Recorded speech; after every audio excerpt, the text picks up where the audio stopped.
Baik, Assalamualaikum warahmatullahi wabarakatuh. Perkenalkan saya Saripah dengan NIM 21105110610 dari kelas B. Di sini saya akan memaparkan proposal penelitian yang mana untuk ujian akhir semester. Di sini saya membuat sebuah proposal penelitian yang berjudul perbandingan algoritma decision tree dan naive Bayes untuk prediksi penyakit kanker paru-paru. Oke, di sini ada eh, daftar isinya, yaitu yang pertama ada pendahuluan, ada tinjauan pustaka, dan juga ada metodologi penelitian. Karena ini proposal penelitian, jadi sini terdiri dari 3 bab saja. Oke, yang pertama ada pendahuluan. Nah, penelitian ini dilatar belakangi oleh penyakit kanker yang memang merupakan penyakit yang paling ganas di dunia, atau bisa dibilang merupakan penyakit yang merenggut nyawa sangat banyak di dunia. Nah, kanker ini ditandai dengan tumbuhnya sel-sel secara abnormal atau tidak terkendali dan dapat merusak jaringan tubuh.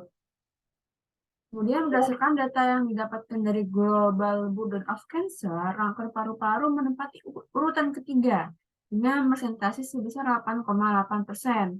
Nah, urutan pertama dan keduanya itu ada kanker payudara dan kanker serviks. Nah, kemudian di sini seiring dengan perkembangan teknologi, machine learning, bidang ilmu yang baru-baru ini hadir, memegang peranan penting untuk menganalisa data medis. Nah, machine learning juga menyediakan metode-metode untuk menemukan suatu pola atau informasi penting dari kumpulan data yang diharapkan nantinya dapat meningkatkan kualitas pelayanan kesehatan. Nah, di sini ada beberapa penelitian yang sudah uh, meneliti terlebih dahulu tentang kanker.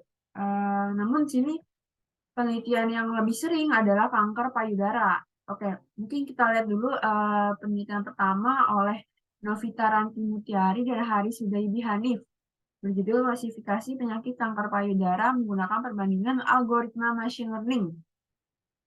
Di sini menghasilkan algoritma logistic regression, decision tree, naive Bayes, dan K-means-Board yang terbaik dalam memprediksi klasifikasi jenis kanker payudara dengan akurasi sebesar 95%.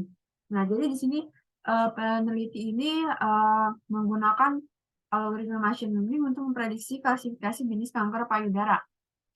Oke, penelitian lain juga eh, membandingkan algoritma naive Bayes, decision tree, dan support vector machine untuk memprediksi penyakit kanker payudara. Lagi-lagi kanker payudara karena memang kanker payudara adalah kanker yang paling banyak diderita di dunia. Nah, hasil penelitian ini menunjukkan algoritma SPM memiliki nilai akurasi tertinggi yaitu 74,29%. Kemudian yang ketiga yaitu penelitian yang dilakukan oleh Anissa Nugraini, Rima Dias Ramadhani, Amalia Bella dan Rifa Arifa, dan Aldi Prasetya pada tahun 2022 yang membandingkan algoritma naive Bayes dan juga K-means-Board untuk mengklasifikasikan kanker payudara. Nah, hasil penelitian ini menunjukkan algoritma K-means-Board memiliki akurasi tertinggi dengan nilai sebesar 76,83%.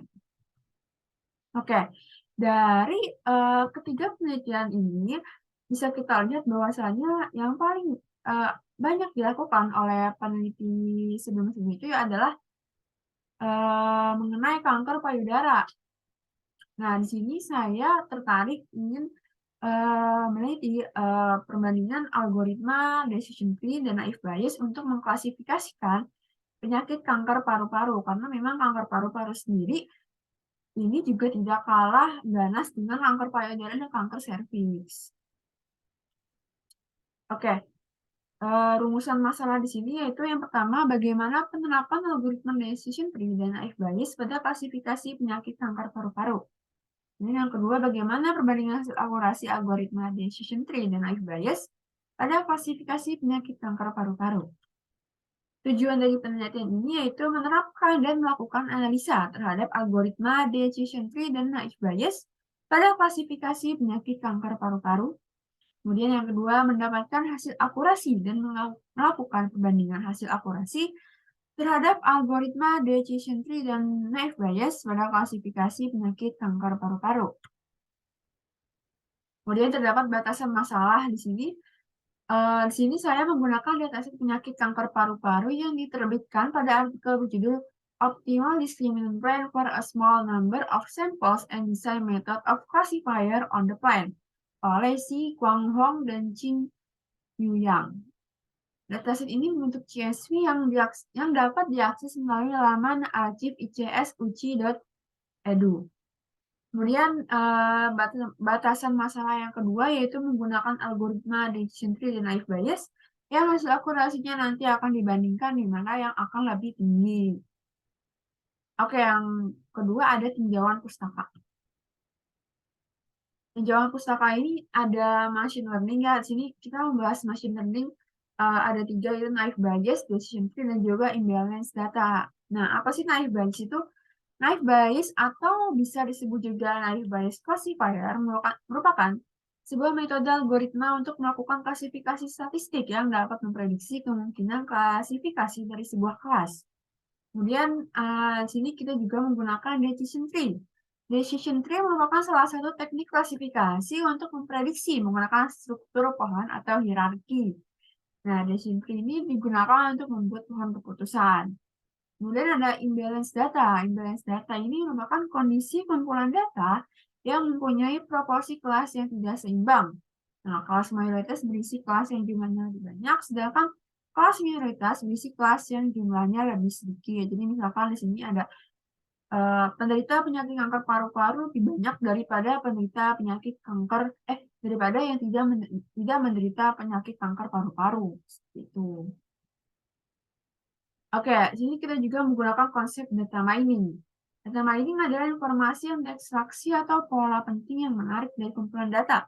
Data mining dikenal dengan nama Knowledge Discovery in Database atau KDD. KDD meliputi kegiatan pengumpulan pemakaian data dan historis data dengan tujuan menemukan pola atau hubungan kumpulan data yang berukuran besar. Nah, jadi dari data mining ini kita bisa menemukan jadi maksud data mining ini itu adalah kita bisa menemukan pengetahuan di dalam satu data sehingga kita dapat mengambil informasi untuk sekiranya kita membuat keputusan seperti itu. Nah, kemudian di sini ada kanker paru-paru. Kanker merupakan penyakit yang dapat menyebabkan sel-sel dalam tubuh tumbuh tidak terkendali.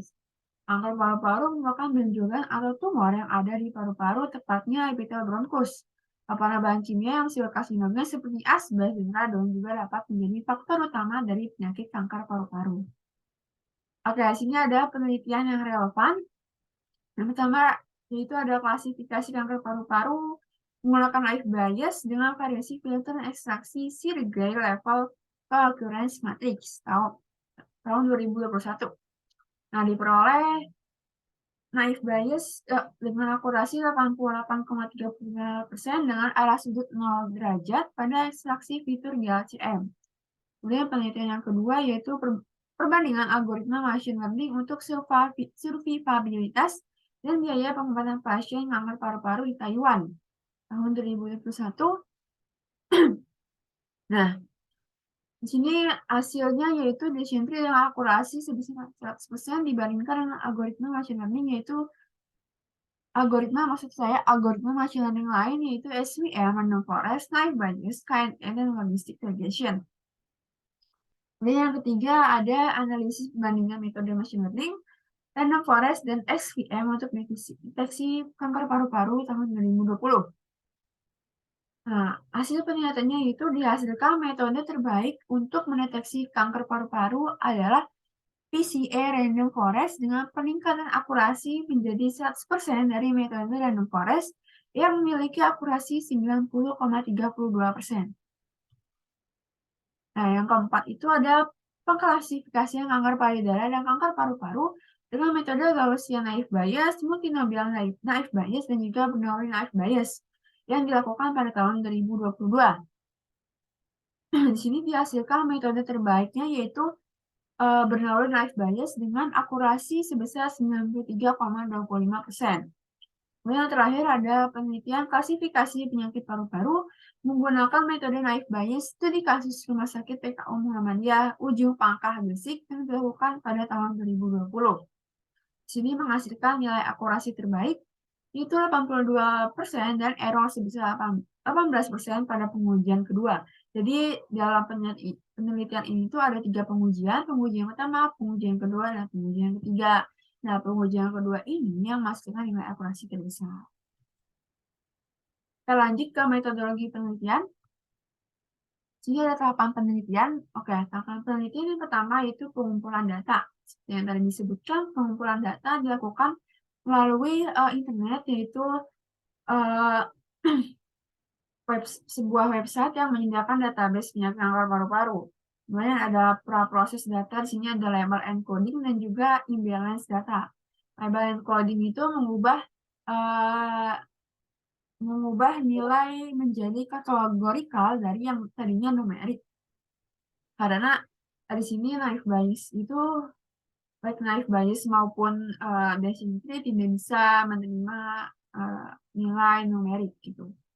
Kemudian ada yang kedua tadi proses data yang imbalance data itu karena pada dataset kanker paru-paru ini uh, orang yang terkena penyakit kanker paru-paru itu lebih banyak dibanding dengan yang tidak.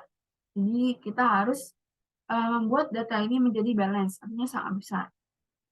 Kemudian ada pembagian data, yaitu membagi data menjadi data latih dan data uji. Kemudian pembuatan model algoritma, kemudian ada klasifikasi dengan model, ini adalah proses eksekusi klasifikasinya, kemudian ada evaluasi dan juga dokumentasi. Di sini dokumentasi yaitu kita melakukan dokumentasi dalam bentuk grafik atau tabel seperti itu. Kemudian alat yang terakhir ada alat pendukung. Sini saya menggunakan untuk hardware-nya yaitu laptop Dell Inspiron, kemudian dengan prosesor Intel Core i7, memori 8 GB dengan grafik Nvidia GeForce MX30 dan juga hard disk SSD 458 GB. Kemudian untuk software-nya, maaf maksud saya sini software-nya itu Microsoft Excel, Microsoft Edge dan juga Spyware. Oke, mungkin segitu aja pemaparan dari proposal penelitian yang saya buat untuk ujian akhir semester ini. Semoga apa yang saya sampaikan dapat uh, memberikan ide untuk penelitian selanjutnya. Terima kasih. Wassalamualaikum warahmatullahi wabarakatuh.